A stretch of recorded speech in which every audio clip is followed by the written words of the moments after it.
이 새벽 우리에게 주신 하나님 말씀은 역대상 23장 1절에서 32절까지의 말씀입니다.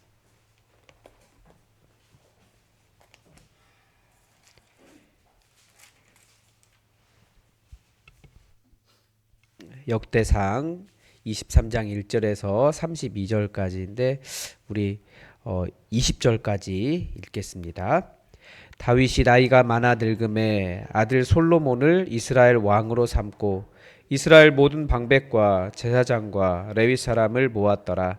레위 사람은 30세 이상으로 계수하니 모든 남자의 수가 3만 8천 명인데 그 중에 2만 4천 명은 여호와의 성전의 일을 보살피는 자요 6천 명은 관원과 재판관이요 4천 명은 문지기요 4천 명은 그가 여호와께 찬송 드리기 위하여 만든 악기로 찬송하는 자들이라. 다윗이 레위의 아들들을 게르손과 그앗과 무라리에 따라 각 반으로 나누었더라. 게르손 자손은 라단과 시므이라. 라단의 아들들은 우두머리 여히엘과 또 세담과 요엘 세 사람이요 시므이의 아들들은 슬로밋과 하시엘과 하란 세 사람이니 이는 라단의 우두머리들이며 또 시므이의 아들들은 야핫과 시나와 여우스와 브리아니이니 이 네 사람도 시므이의 아들이라. 그 우두머리는 야핫이요 그 다음은 시며 여우스와 브리아는 아들이 많지 아니하므로 그들과 한 조상의 가문으로 계수되었더라. 그앗의 아들들은 아므람과 아스할과 헤브론과 우시엘과 네 사람이요 아브라함의 아들들은 아론과 모세이니 아론은 그 자손들과 함께 구별되어 몸을 성결하게 하여 영원토록 심히 거룩한 자가 되어 여호와 앞에 분향하고 섬기며 영원토록 그 이름을 축복하게 되었느니라. 하나님의 사람 모세의 아들들은 레위 지파 중에 기록되었으니 모세의 아들은 게르솜과 엘리에셀이라.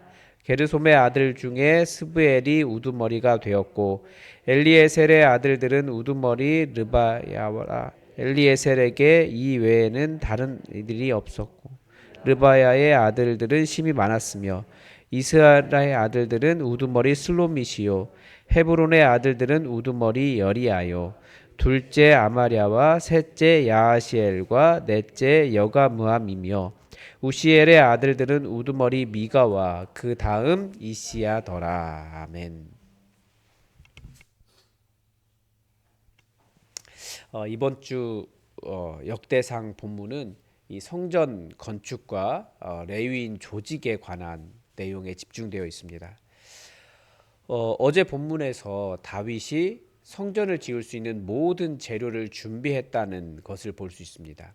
그러니까 겉으로 그 외양으로 볼 수 있는 일들 그것을 다 준비했는데 그러니까 오늘 본문은 건물을 지었다고 해서 그 건물이 하나님의 성전으로서 기능을 하는 것이 아니기 때문에 성전 건축을 전제로 하고 그 성전에서 어떻게 하나님을 섬길 수 있을지 레위인들의 사역을 배분하고 있습니다. 역대기가 다윗을 가장 위대한 왕으로 보는 이유가 여기에 있습니다. 건물로서의 성전을 건축할 준비를 다 해 놓았을 뿐만 아니라 그 건물이 성전으로서 작동할 수 있도록 예비한 사람이기 때문에 그렇습니다. 이스라엘이라는 나라의 왕의 역할이 무엇인지도 보여주고요. 마치 우리가 교회가 무엇이냐, 바른 교회를 찾아갈 때 초대교회의 모습을 바라보는 것처럼 바벨론 포로에서 돌아와 성전을 짓는 사람들이 그러면 바른 성전이 무엇이냐를 생각할 때 이 다윗을 바라보았다라는 것입니다. 그 나라와 하나님을 섬기는 일은 분리된 것이 아니라 나라의 행정이 하나님을 잘 섬기기 위해 섬기는 조직이 되었다라는 것도 보여줍니다. 열왕기에서는 솔로몬이 왕이 되는 과정에 어려움이 있었다라고 하는 서사를 보여줍니다. 솔로몬이 왕자들 중에서 거의 막내급이기 때문에 그 위에 있는 형이 당연히 왕이 될 것이라고 생각해서 그 대신들이 다윗이 힘이 없어졌을 때, 늙어서 힘이 많이 빠졌을 때 그 차기 왕으로 세우는 문제 때문에 마음이 나뉘었습니다. 역대기는 그런 내용을 그렇게 중요하게 여기지 않는 거예요. 왕위를 이은 것으로 그런 것을 중요하게 여기지 않고 왕위를 이은 것으로 되어 있습니다. 다윗이 나이가 많이 들어서 왕위를 솔로몬에게 이양하고 솔로몬이 해야 할 일을 가르쳐 주고 있습니다. 그런데도 이렇게 왕위를 넘기고 난 다윗, 그런 다윗의 업적을 길게 기록한 이유는 그 다윗이 성전을 짓고 싶었던 그 다윗의 열정을 보여주는 것 같습니다. 내 아들 중에 하나가 성전을 짓겠다라고 말씀하셨으니까 빨리 아들 중에 하나를 왕으로 세우고 싶었다라는 생각이 들어요. 보통은 죽으면 왕을 세우잖아요. 이제 왕의 업무가 아니라 성전의 시스템에만 집중하고 싶었던 것 아닐까라는 생각도 듭니다. 그만큼 다윗은 하나님을 사랑했고 성전을 제대로 세우고 싶었던 열정으로 가득 차 있었던 것입니다. 아마 제2성전 시대를 시작하던 포로에서 돌아온 사람들도 이 정도의 열정을 가지고 성전을 세워야겠다라고 다짐을 했던 것 같습니다. 즉 어떻게 하면 더 잘 섬길 수 있을까? 다윗도 고민했고 다시 성전을 세우는 사람들도 고민했던 것입니다. 그러면 어떻게 하면 더 잘 섬길 수 있을까요? 먼저 이 모든 레위인들이 다 함께 하나님의 일에 참여했다라는 것을 알 수 있습니다. 그런데 본문에 아주 독특한 기록이 하나 있습니다. 3절에 보면 레위인의 수를 계수했는데 총 3만 8천 명이었습니다. 대체 성전이 얼마나 거대하길래 3만 8천 명이나 되어야 할까 생각이 되기도 하지만 이게 약간 순환보직 이런 느낌이 있습니다. 그런데 27절로 가보면 다윗의 유언에 따라 레위인의 수가 20세 이상으로 사역 연령이 하향됩니다. 모세의 율법에서도 성막을 섬기는 레위인의 연령 기준은 30세였습니다. 그러니까 다윗은 20세 이상으로 섬기는 연령을 낮춘 것입니다. 아마도 성막보다는 성전이 규모가 더 컸을 것으로 예상이 되고요. 그리고 또 이제 막 시작하는 성전 사역에 어려움이 발생하지 않도록 사역자를 대거 투입한 것으로 이해할 수도 있습니다. 그리고 또 나이 든 사람보다는 젊은 사람들이 열심히 사역할 수 있도록 어떤 장을 열어준 것이다 이렇게 볼 수 있는 거죠. 여기에서 우리도 교회 사역의 연령대에 대해 생각해 볼 필요가 있습니다. 한국 교회가 점점 고령화되고 있어요. 하나님께서 몇 살 이상만 섬겨라 라고 말씀하셔서 그런 것이 아니라 말 그대로 교회의 연령대가 높아지고 있는 것입니다. 그런데 이렇게 된 이유를 여러 가지로 생각해 볼 수 있지만 다들 교회가 젊어지고 젊은 사람들이 사역할 수 있는 구조를 만들고 싶어 합니다. 그런데 그런 일이 생각보다 그렇게 쉬운 일은 아닙니다.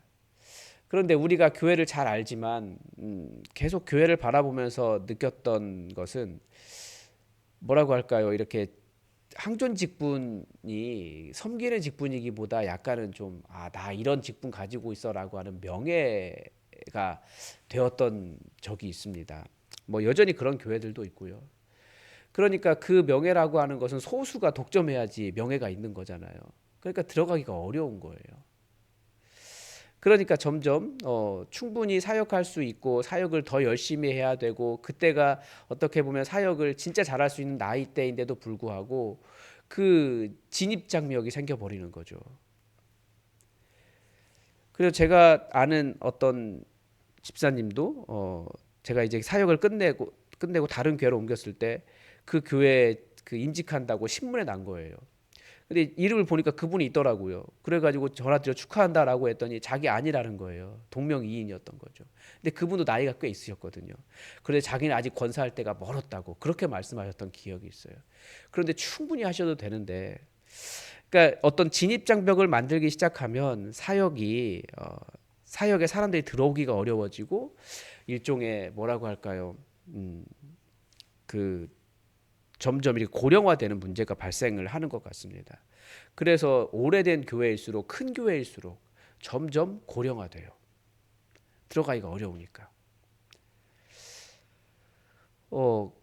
다들 아마도 이 검증된 사람을 직분자로 세우겠다라고 하는 의도를 가지고 있겠지만 때로는 그런 기준이 직분자가 되는 진입장벽으로 작용하면 교회가 어려워지고 사역에 진입할 수 있는 한계가 발생을 합니다. 물론 우리 생각에는 다 섬기면 되지라고 말하지만 꼭 그런 것만은 아닌 거죠.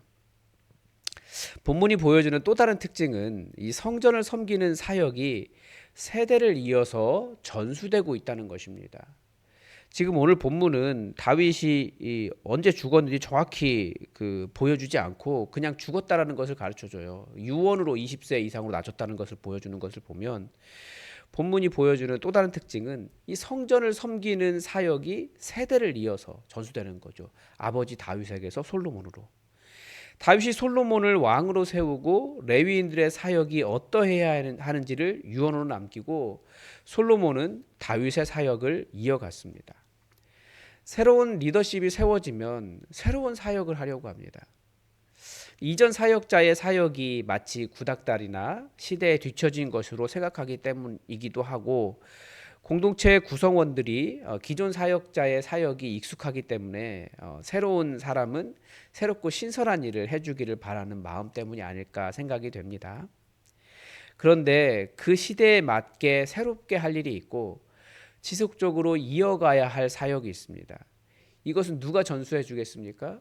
사실 신앙의 부모님 때가 자녀들에게 신앙은 이런 것이야, 교회는 이런 것이야, 사역은 이런 것이야, 부모가 전수해 줘야 되는 거예요.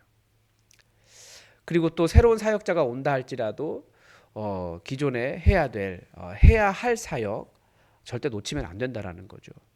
그러니까 새롭게 추구할 일과 반드시 하고 있어야 할 사역을 놓쳐버려서 교회가 교회의 능력을 잊게 된 것이 아닐까 그런 생각이 듭니다. 우리 시대의 모습과 교회의 모습이 지금 우리 시대의 모습과 진정한 교회의 모습이 다른 이유도 계승해야 할 사역은 잊지 않고 헛된 것을 추구해 왔기 때문이다라고도 진단할 수 있습니다. 예전에 목회자 세습의 문제가 대두되었을 때 그 세력에 아부하던 신학자들이 목회지 세습이 아니라 목회지 계승이라는 말로 그 세습이라는 부정적인 어감을 없애려고 애를 썼습니다. 바로 그런 일이 그 계승해야 할 바른 사역과 교회의 정신을 잊지 않고 헛된 욕심과 믿음 없음을 계승한 것에 불과합니다. 제가 계속해서 가슴 아프게 생각하는 선교단체 하나도 그렇습니다. 한때는 전국적으로 몇천 명의 사역 규모를 자랑했지만 지금은 그 명맥을 간신히 유지할 뿐이에요. 세대를 이어가야 할 사역을 놓치고 새로운 일, 감성적이고 신선한 구호들에 집중한 결과입니다. 사람을 만나 그 교회는 우리 복음을 전하는 사람들은 사람을 만나 복음을 전하는 일이 힘들기 때문에 소위 말하는 쪽팔리는 일을 하기 싫어서 실제 현장에 서서 복음을 전하러 나가지 않기 때문에 그런 결과가 일어나는 것입니다. 우리도 지금까지 기도한 대로 하나님께서 보내주시고 계속해서 찾으러 갈 사람이 있다라고 하는 것을 보여주셨어요. 우리도 어떻게 보면 가만히 앉아서 교회가 이렇게 성장하고 있는 것입니다. 그런데 예수님께서 가르쳐 주신 교회의 사명은 나가는 것입니다. 가서 전하라고 말씀하셨어요.